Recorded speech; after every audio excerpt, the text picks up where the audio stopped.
can run on for a long time, run on for a long time, run on for a long time. Sooner or later gotta cut you down, sooner or later gotta cut you down.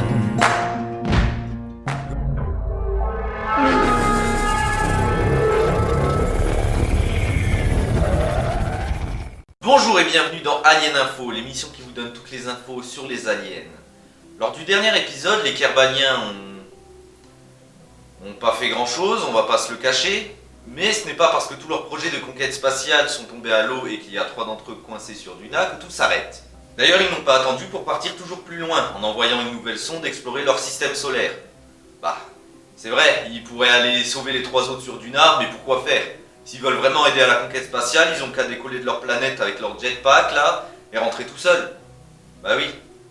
Après l'assemblage de la fusée, il est temps de choisir quelle planète visiter, Eve et Duna étant exclus bien sûr.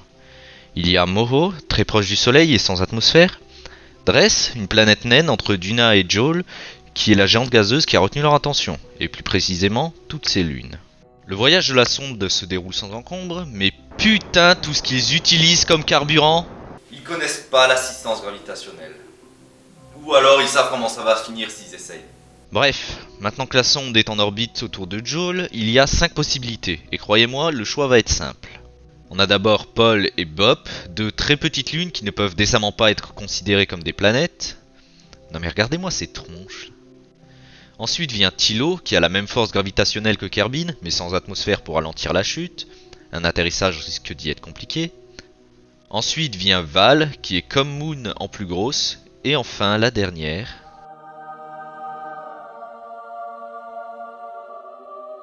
Quand je vous dis que le choix allait être vite fait. Lace a une atmosphère légèrement moins dense que Kerbin. C'est à peine perceptible. Et légèrement moins massif que Kerbin. Et a de l'eau liquide à sa surface. Et cette fois on est sûr que c'est de l'eau. Pas comme sur Eve là qui veut nous faire croire que c'est de l'eau alors qu'en fait c'est des océans de mercure. Comme Lace est recouverte à 90% d'eau et qu'elle est très loin, le mieux reste encore de faire une base flottante là-bas plutôt qu'essayer de faire un aller-retour. Et en plus, avec un peu de chance, l'équipe de la base pourra étudier des animaux marins totalement inconnus.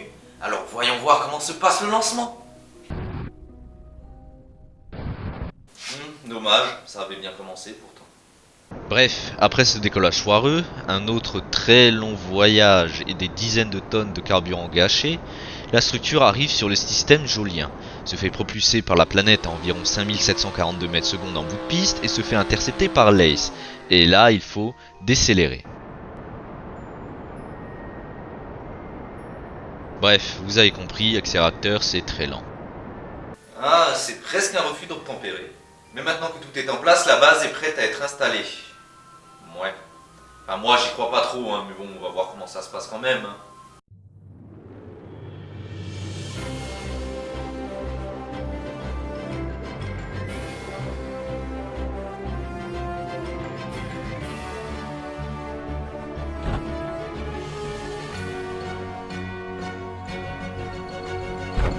Bien évidemment, à peine arrivés sur la planète, qu'ils balancent déjà leur merde dans l'océan. Ça change pas de Kerbin.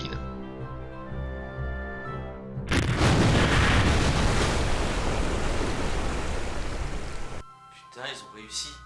Enfin, ouais. Allez, on fait péter le champagne là, on n'a pas le budget, c'est pas grave.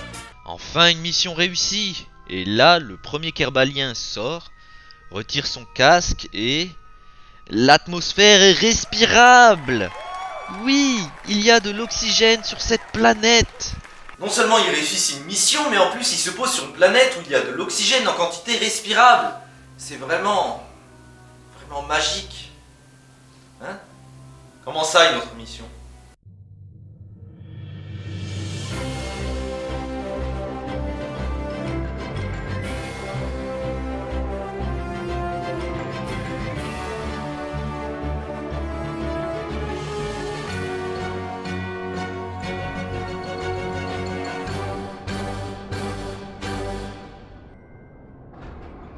Oh non. Ça c'est beau. Ça c'est beau, putain. Ils sont partis chercher leurs camarades perdus sur Duna. Bon, ça fait plusieurs années qu'ils sont coincés sur la planète et je me demande même comment ils ont fait pour survivre. Mais c'est l'intention qui compte, non ? Et voilà, ils ont enfin réussi à maîtriser la technique d'atterrir dans le bon sens. Eh ben, c'était compliqué quand même, hein. Les voilà qui rentrent chez eux, fiers et prêts à repartir pour une nouvelle mission. Maintenant qu'ils arrivent à faire ça, ils ont en quelque sorte élargi leurs frontières et j'ai hâte de voir ce que ça va. Kevin, comme tu l'as dit avant, on n'a plus de budget. On arrête l'émission. Ah bon? Mais pourquoi? La chaîne a décidé de reconvertir le système en site touristique. En site touristique? Mais on risque de les gêner dans leur découverte spatiale. Et les maladies? Il va y avoir un mélange de bactéries, de virus auquel aucune des deux espèces n'est préparée. T'inquiète pas, on a de quoi nous protéger et protéger les touristes. Bah oui, mais les kerbaliens. On s'en bat les couilles, ok? Allez, casse-toi, on a une autre émission à tourner. Mais attends! Et tout de suite votre nouvelle émission, les stars de la porno-réalité à Dunkerque. Comment ça? Moi? Tu veux me baiser? Moi? Oh, tu sais pas qui je suis, moi?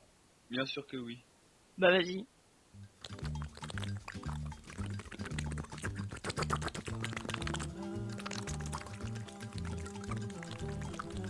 Pas mal.